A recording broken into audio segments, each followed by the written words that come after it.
Bonjour. L'évangile de Jean, chapitre 5, verset 19. Jésus reprit donc la parole et leur dit, en vérité, je vous le dis, le Fils ne peut rien faire de lui-même. Il ne fait que ce qu'il va faire au Père. Et tout ce que le Père fait, le Fils aussi le fait pareillement. Nous lisons ce texte ce matin pour introduire le sujet de notre méditation. Et quel est donc ce sujet de notre méditation? Ce sont les lois. Les lois qui gouvernaient la vie du Fils de Dieu.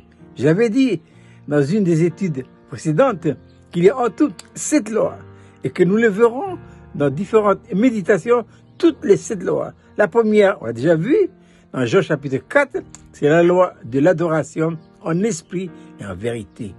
Maintenant, c'est la loi numéro 2. Et la loi numéro 2, c'est la loi de la dépendance. Jésus, pendant son ministère, ne prenait aucune initiative. Il s'attendait toujours au Père. Tant qu'il ne reçoit pas des directives, il ne bouge pas. Un jour, ses frères lui ont dit, monte à Jérusalem. Voici c'est la fête, afin que tu te fasses connaître là-haut. Jésus dit, montez-vous, parce que votre temps est toujours prêt. C'est Jean chapitre 7, verset 6. Jésus l'a dit, mon temps n'est pas encore venu. Voilà. Mon temps n'est pas encore venu. Le Père ne lui a pas encore donné aucune initiative. Donc il attendait. Mais vous, votre temps est toujours prêt. Nous, on est toujours prêt à faire. On y va, on fait ceci, on fait ceci. Mais est-ce vraiment Dieu qui nous a envoyés?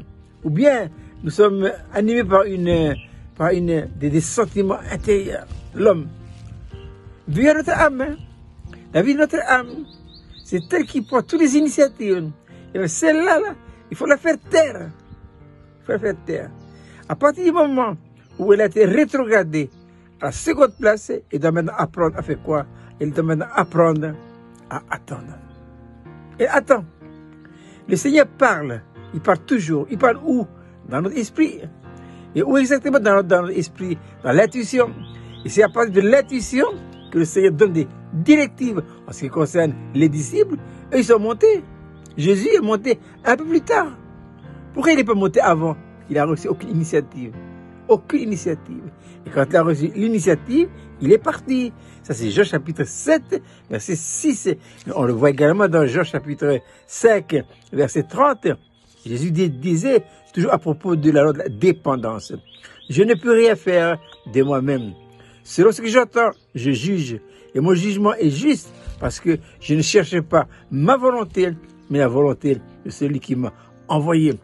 Il faut savoir que Jésus, intérieurement, était constitué ainsi. C'était comme Adam. Hein? Dès le départ, avant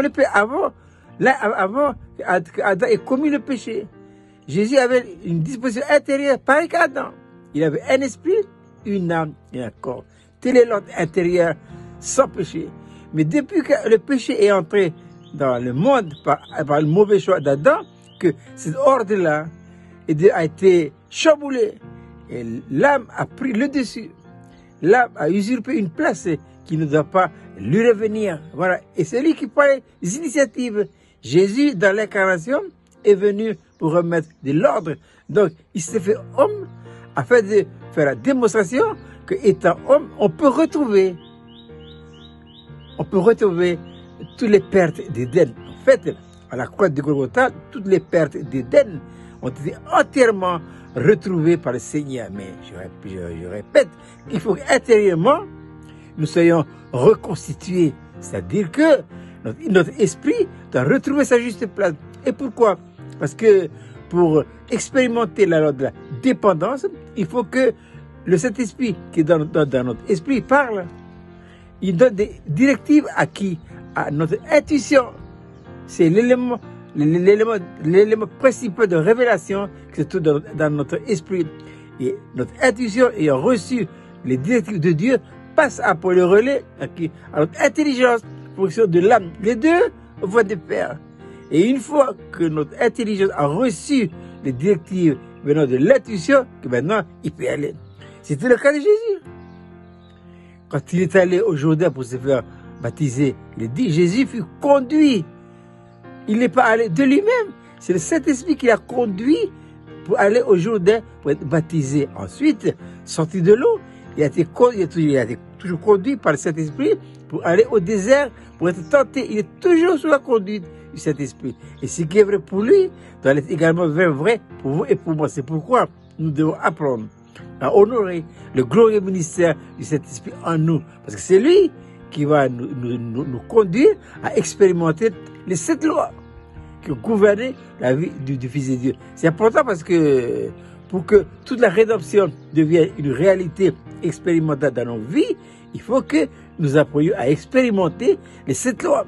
Alors, je répète, les 2 premières lois que nous avons déjà vues, Jean chapitre 4, c'est la loi de l'adoration en esprit. Tout se joue dans l'esprit. Et en vérité, Jésus dit, les vrais adorateurs sont ceux qui adorent le Père en esprit et en vérité. S'il y a vrai, il y a faux. Le vrai, c'est l'adoration en esprit. La fausse, c'est l'adoration dans l'âme. Et la loi numéro 2, c'est la loi de la dépendance. Jésus ne fait rien de lui-même. Il ne fait que ce qu'il va faire au Père. Et tout ce que le Père fait, le Fils aussi le fait pareillement. La prochaine fois, nous verrons les autres lois. Il ne me restait plus qu'à vous souhaiter de passer une agréable journée.